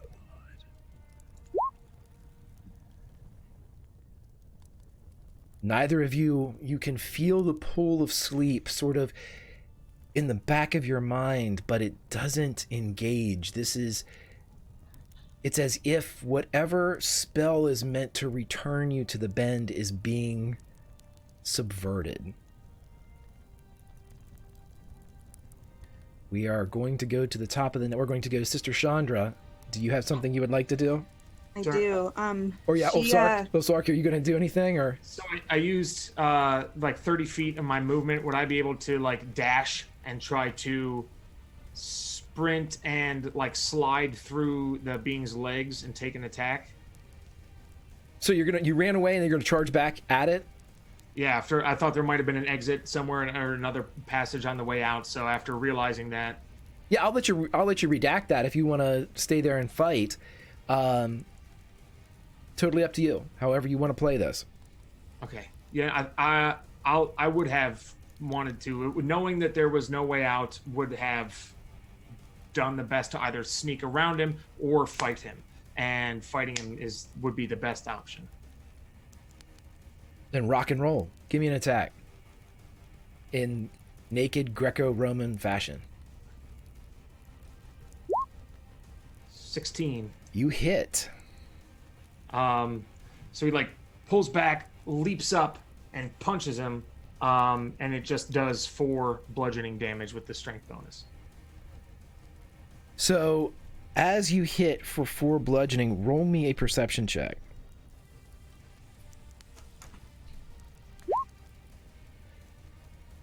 For a moment, as you punch, you feel it's almost like punching mud. It's a mixture of a liquid and a solid, and as you hit it, it reacts as a being of flesh and blood would. Its chin rolls back with the punch, but a ripple is created along its jaw and up around what would be its cranium. And for a moment, you see a flash, and inside this flash, you see a woman that you vaguely recognize as someone that was sleeping, that was pointed out to you by Sister Chandra. You see her behind the wheel of some great clipper ship, There is a storm with purple lightning in the background. She is behind the wheel and her hair is flying with the wind, and she is laughing, and then it is gone. And then would I be able to use bonus action to do an offhand strike with the fist? Sure, yeah, I'll take it. And then this would just be -5 to whatever this roll is. That one does not hit. Gotcha. And then that'll be my turn. Okay, so Ulfsark is engaged with the Starman. Sister Chandra, it is up to you. She's going to take a moment and look at what's happening and pull her hood down and step forward. I've never been betrayed by the stars, and I will not let you take them from me. And I have one of those special things left, Greg, and I'd like to turn around and put my hands on Bianca's face and just go, wake up. You have to wake up. And I'd like to wake Bianca up if possible. Absolutely. Go ahead, though, and roll me, for you, a Constitution saving throw for Sister Chandra. A 4. You're able to do so, but you feel some of your own life essence poured into this act, and you lose 10 hit points as you deliver and bequeath this to Bianca. Bianca, you feel your eyes begin to get heavy, and you realize that this is not a sleep that will end with you on the ground of this room or this building. Your bed in the bend awaits, but there is danger here. I will give you the choice to stay, and you may elect to succumb to Sister Chandra's sleep at any moment as a reaction, or you can go now. She stays because Ulfsark's still here. Then Does that count as a bonus action, Greg, or is that my full action? that's just your reaction, so you have... Cool. When she sees that Bianca doesn't, immediately leave, she just says, I've got this, don't worry. I'm not losing any of you. I'm going to use my movement to get within a touch of Ulfsark, and I am going to cast Dimension Door and go as far away as I can see from this creature. Are you going outside, or are Yes. you... If I can see, I think it has to be a place you can see. I'm getting as far away out of this shrine as I can. Yeah, absolutely. And with Dimension Door, I think you can be like super vague, which gets you in like big time trouble. Like you can say, I'll go 200 feet in that direction, then end up like in a tree. Yeah. Yeah, so it's always wise to do it where you can see, but you don't have to. Dimension Door is made by some crazy wizard who is just like, you know what? I think there's a pocket in here. It's gold. Yeah, I want to go. I feel like it'd be safe to say Chandra remembers outside. So a clear spot she knows outside. There isn't a tree for him to end up in. Outside. And before she goes, she looks back at Bianca and says, wake up. And then she's going to cast it. You are able to rush about 200 feet to the water's edge, the beach where you washed up with the others. Bianca, you would see them disappear.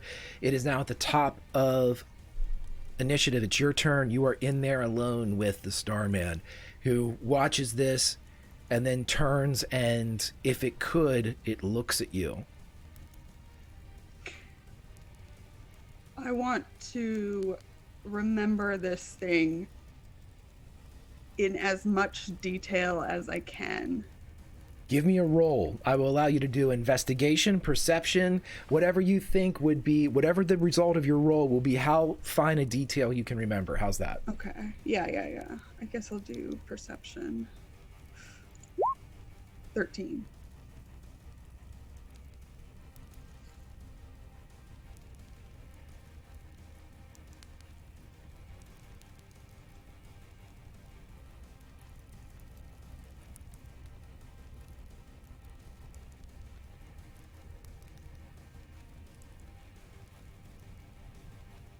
Mm-hmm. Mm-hmm. Leaving is a reaction, right? Okay, so as a bonus action, I want to see if Greg, you're muted for chat. Sorry. That's what chat's saying. Yep. I didn't mean to interrupt, but I figure it was important. Oh, Yeah. really? It says that I was fine. Can you hear me now? Can you hear him? Yep. Okay. I did nothing. Just but cool. repeat it all word for word. It's fine. Yes.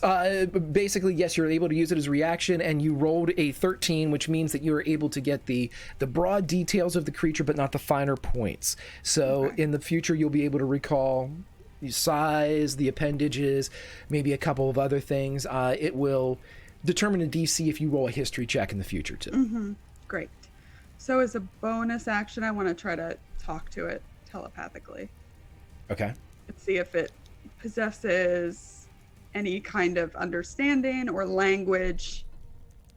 What do you say? What are you? You hear what sounds like a choir. And the choir is like a dirge, chanting, almost monastic, as Harlan was a simple man, a good man, but a simple one. Harlan was a good man. Over and over. Great. Maybe I'll look him up. Bye. And she wakes up. So let's cut out to... We'll go jump to Ulfzark. Ulfzark, I need you to roll me a Constitution saving throw. Doing it. You can feel that pull, but it's not engaging. And you all can see the approach of the Starman as he leaves. And with his exit of the building, you see the glow of the campfire go out. Sister Chandra, what do you do? She leans down to Ulfscar and looks at him much like she did when he first saw her, and she just whispers, Smarsamka, wake up, and kisses him on the forehead. Are you trying to... I don't have anything left, so it's up to him. But if that can help give advantage, I don't know, Greg. I will tell you what. I will let him roll completely over again with advantage, but it's going to cost you 20 hit points. Sure. You don't want to know what number I'm at. And you have inspiration, Billy. Yeah, I have the D6 I could add, correct? To You do? this roll.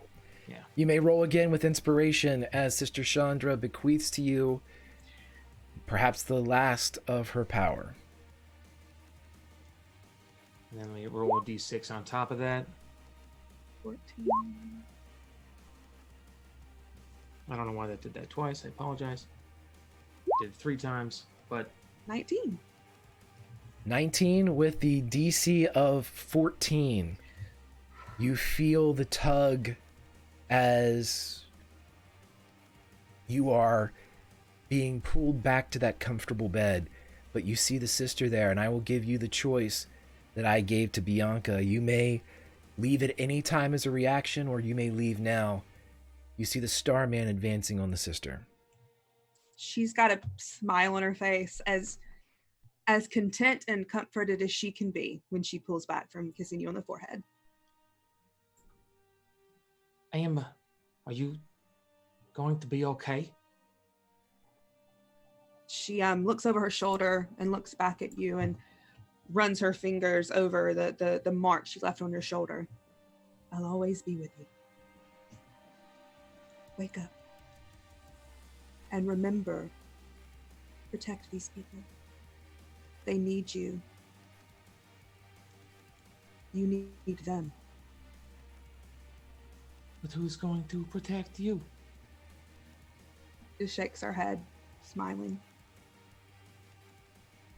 And that's where he kind of just looks confused and then drifts away.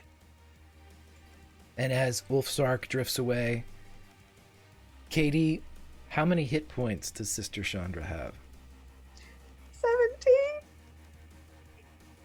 So with 17 hit points, as Sister Chandra turns towards the Starman, I'll give you one last look as all of us are going with Ulfsark and Bianca.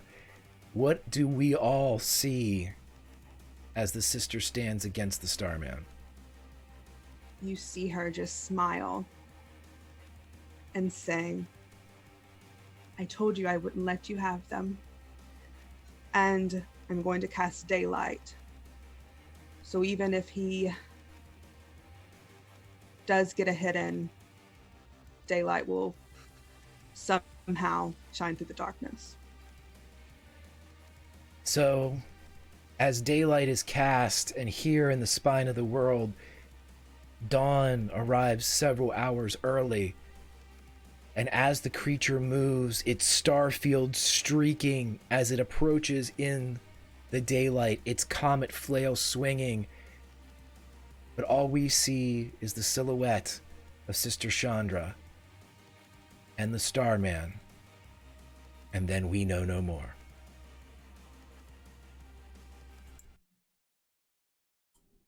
We are back in the Bend. The two of you wake up from wherever it was that you had been taken, whatever place that you had gone. You are able to sit up in bed, that feeling of exhaustion still present in the back of your mind, but it is not as powerful as it was. It is a normal exhaustion. It's not a pool. It is not a siren song to sleep. And your eyes flutter as both of you independently look at the ceiling above the white room, the sounds of nature. You hear everything. Last thoughts or first thoughts from Bianca and Ulfsark as you begin to sit.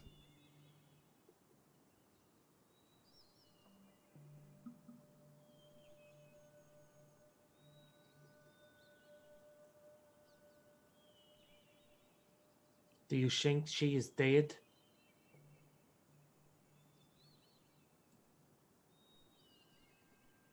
No.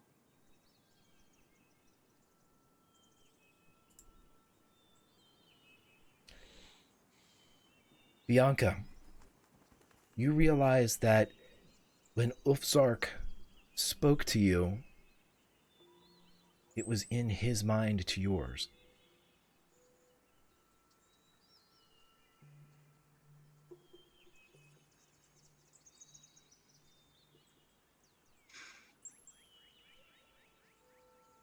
Well, I don't know about you, but I'm damn tired of sleeping.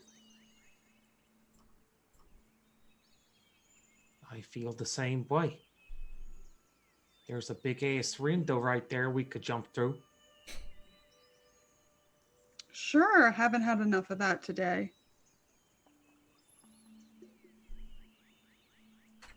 And as the two of you sit up in bed, looking out at the world, you are able to... Let me get this set, guys. I want to be able to make sure I can hear since everything is reset.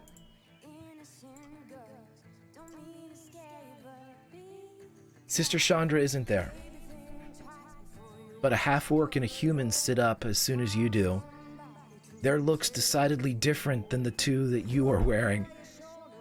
A wind blows outside and catches a branch and taps it against the pane that draws their gazes to the window that you already look out of.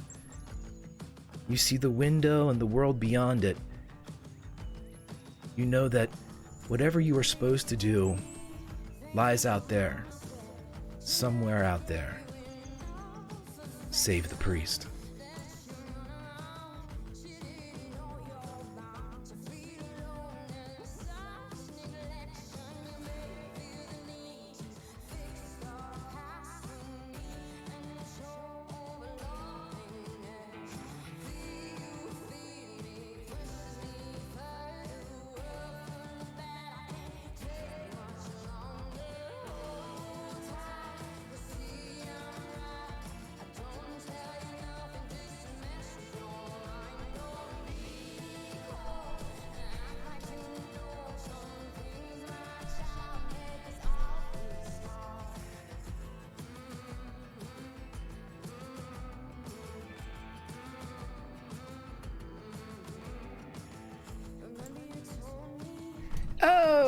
everybody.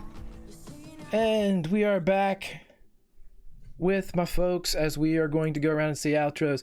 Thanks for everybody for sticking around with me. I really appreciate and love when these fun things happen right before we go live, and all my settings that I've taken 3 or 4 hours to set up are wiped out, and I'm doing them on the fly, and it takes me out of a couple of things. But I had a blast with these fine folks, and you fine folks in chat. So let's go around and talk to my fine folks. I'm going to start with Katie, who has been my rock over the last 2 weeks, and I appreciate her so much for helping me and bouncing all of these things that I bounced off of her back, and being a kick-ass Sister Chandra. Damn it. We love you, Katie. Thank you for having me. This has been a blast. I loved going out in the best possible way. It was great. I loved saving both of your asses, even though you think I'm bad. It's okay. It's fine. And I mostly love my big naked grandson. That's really what I love. I'm Katie. You can find me on the internet everywhere at KatieFace. I tweet about what I'm doing. The best way to find me.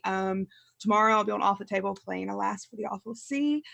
And next Monday in 1 week, I'm so excited, our Urban Shadows podcast comes out. The first one that I'm in, Cape Lorelei, and I'm so excited. It's been such a good time. So I hope everyone listens to that and enjoys it. But yeah, thank you, Greg, once again for having me. This was great.